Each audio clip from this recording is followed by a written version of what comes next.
ప్రతి ఒక్కరూ తమ ఇంటితో పాటు పరిసరాలను పరిశుభ్రంగా ఉంచుకోవాలని నగరపాలక సంస్థ కమిషనర్ ఎన్ మౌర్య ప్రజలకు పిలుపునిచ్చారు.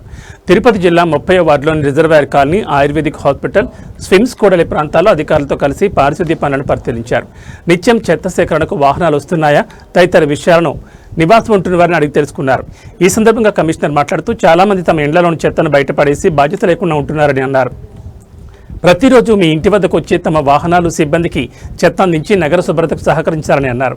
అలాగే కాలువల్లో చెత్త వేయడం వల్ల అవి బ్లాక్ అయి రోడ్లపైకి నీరు వచ్చి ప్రజలకు ఇబ్బంది అవుతుందని అన్నారు. ఆయుర్వేద హాస్పిటల్ వ్యర్థాలు కాలువలో వేయొద్దని సిబ్బందికి సూచించారు.